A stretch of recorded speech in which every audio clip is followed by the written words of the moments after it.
Assalamualaikum warahmatullahi wabarakatuh. Selamat datang kembali di channel saya.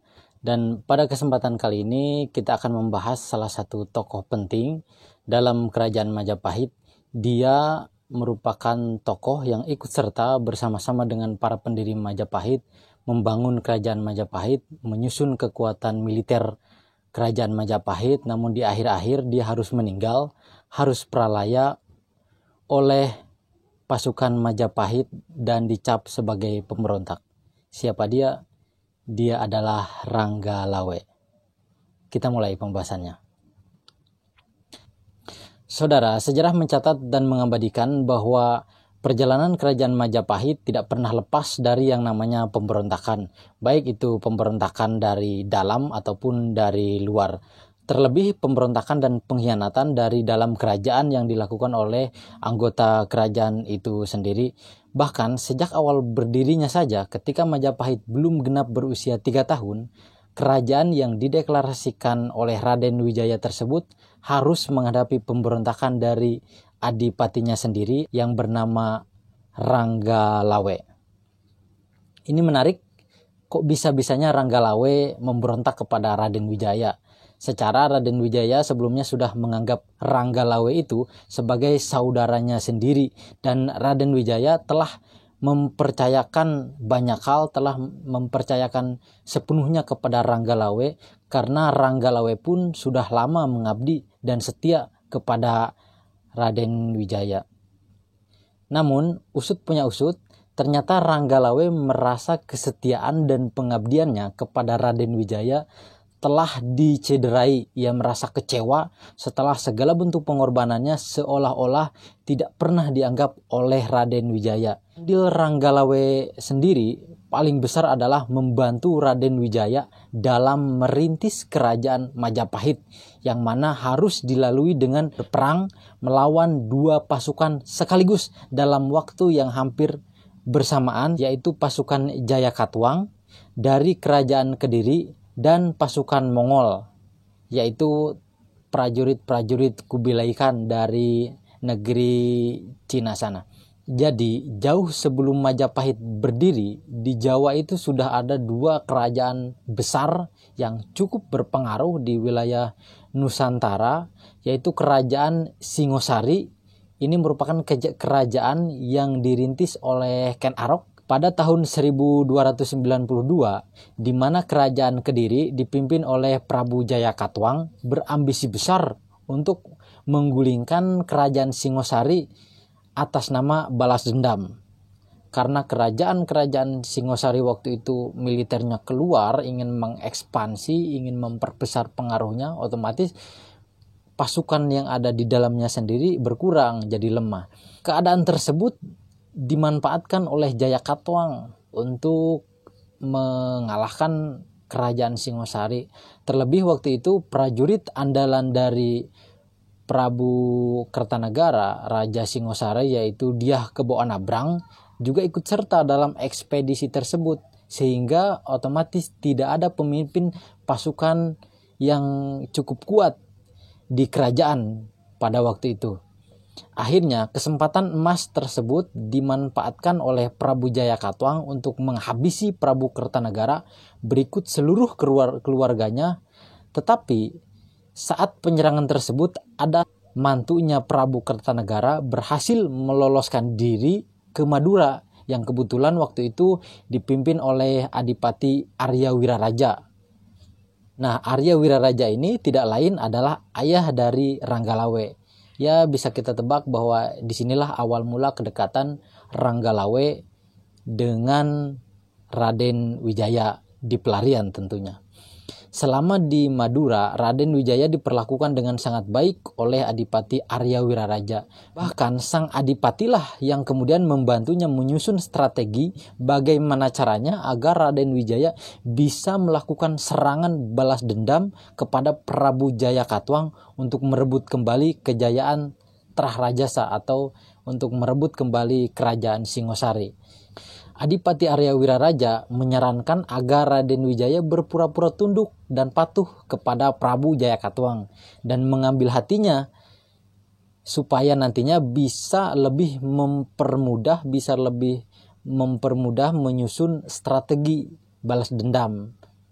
Kurang lebih seperti itulah. Karena ketaatan Adipati Arya Wiraraja, akhirnya Prabu Jaya Katuang pun terpancing untuk masuk ke dalam perangkap Adipati Arya Wiraraja.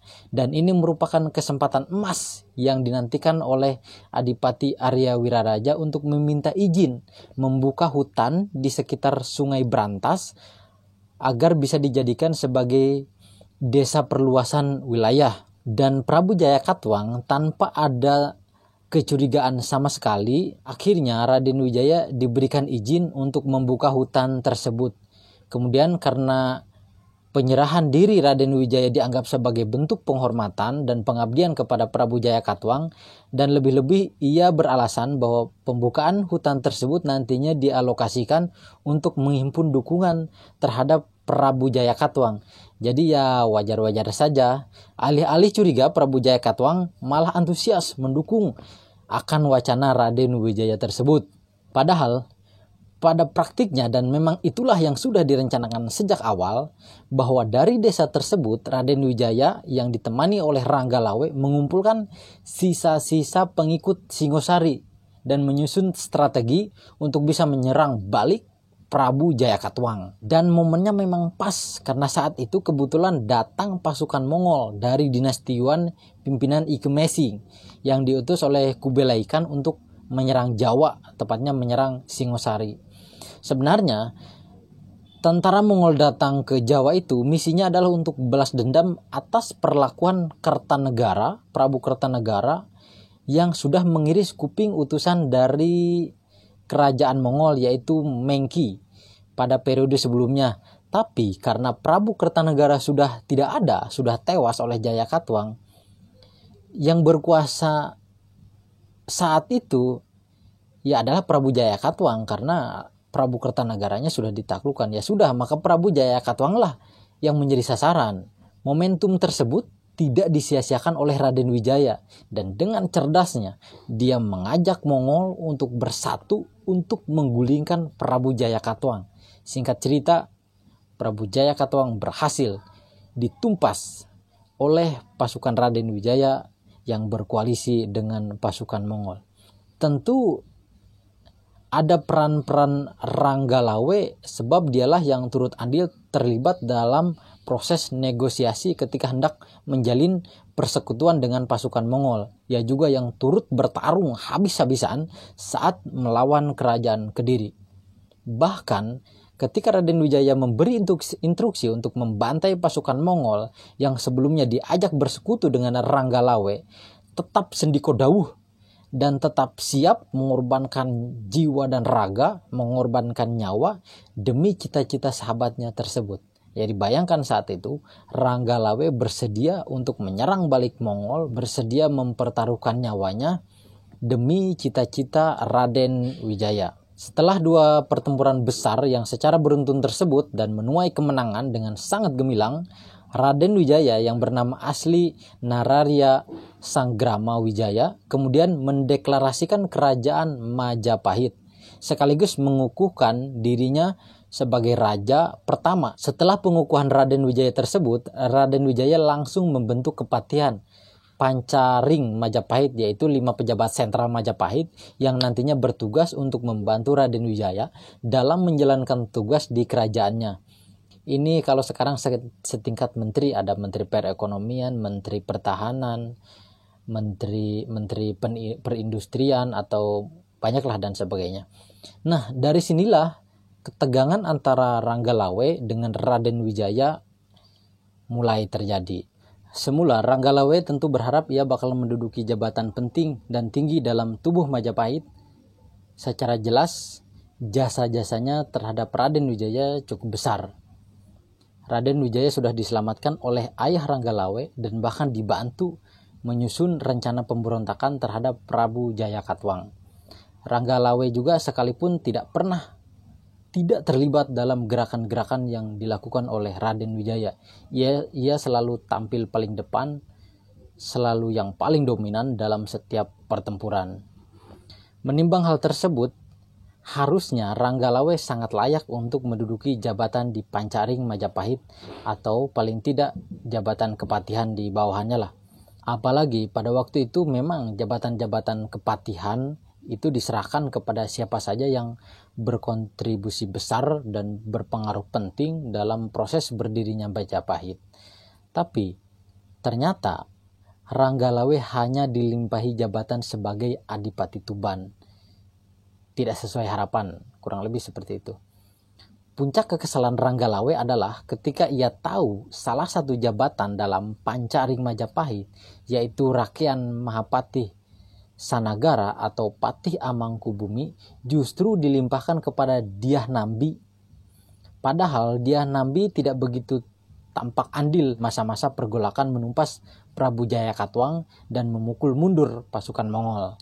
Ranggalawe sempat melayangkan protes atas keputusan tersebut kepada Raden Wijaya. Tapi jawaban dari Sang Prabu malah membuat hatinya makin sakit hati. Kata Raden Wijaya, jabatan Pancaring Majapahit atau kementerian di bawahnya terlalu sentral untuk diisi oleh seorang berwatak keras dan gerusa-gerusu seperti Ranggalawe. Terlalu banyak proyeksi dan kebijakan-kebijakan yang harus dipikir dengan terukur dan perencanaan yang matang dalam tugas kepatihan, apalagi jabatan Patih Amangkubumi Ranggalawe dianggap tidak memenuhi persyaratan dan tidak punya kredibilitas dalam konteks tersebut. Akhirnya sakit hatilah Ranggalawe yang merasa dihianati oleh sahabatnya sendiri, yaitu Raden Wijaya.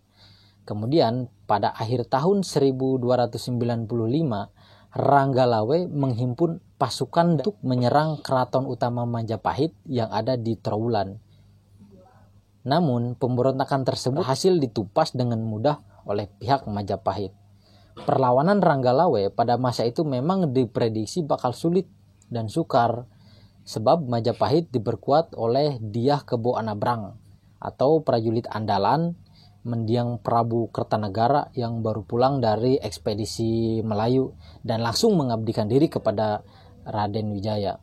Dan benar saja dalam pertempuran ini Ranggalawe harus tewas, harus pralaya oleh Dyah Kebo Anabrang dan mengakhiri perlawanan mencari keadilan yang dia lakukan. Sekian dari saya, semoga apa yang disampaikan bisa bermanfaat dan menambah wawasan untuk kita semua. Apabila ada hal-hal yang saya sampaikan tidak sesuai, bisa disampaikan di kolom komentar.